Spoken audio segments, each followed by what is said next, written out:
3 children were murdered, the town demanded justice, and within weeks, police found their suspects. They weren't criminals, they weren't adults, they were teenagers. One would be sentenced to death, the others to life in prison. 18 years later, the truth would begin to unravel. This is the story of the West Memphis Three, a case that asks a terrifying question. What happens when fear replaces evidence, and teenagers pay the price? On May 5, 1993, in West Memphis, Arkansas, 3 8-year-old boys, Christopher Byers, Michael Moore, and Stevie Branch, disappeared while riding their bicycles. The next day, their bodies were discovered in a wooded drainage ditch known as Robin Hood Hills. They were naked, bound with their own shoelaces, submerged in muddy water.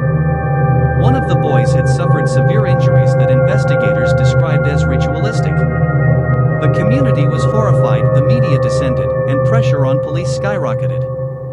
West Memphis wanted answers fast.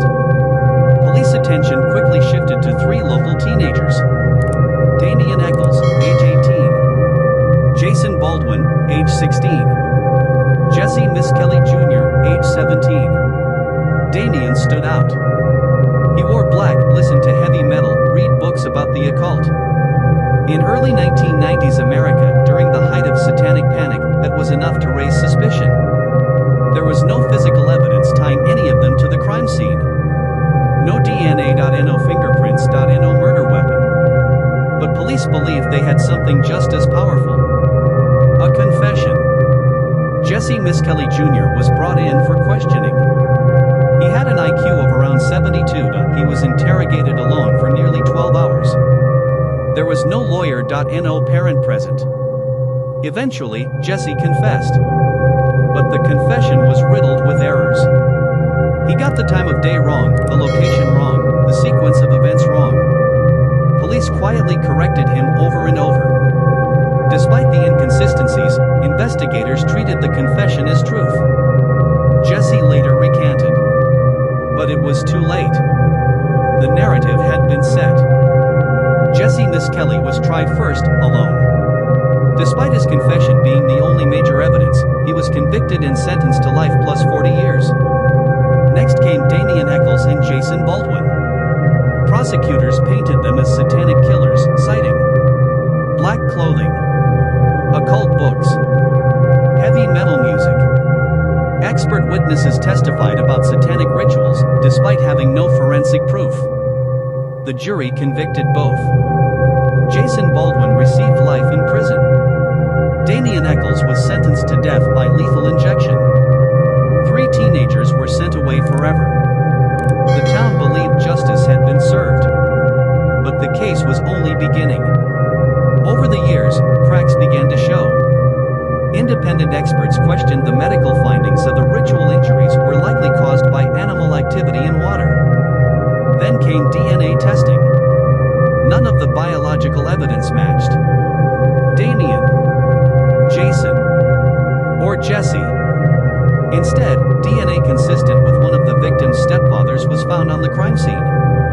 The state dismissed it. Public support for the teens grew.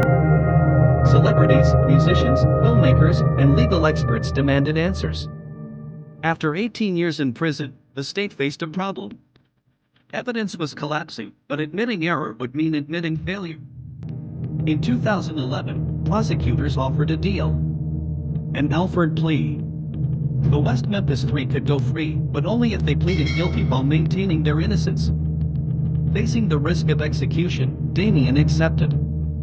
After nearly 2 decades, the 3 men walked out of prison. Free, but not exonerated. To this day, the murders of the 3 boys remain officially unsolved.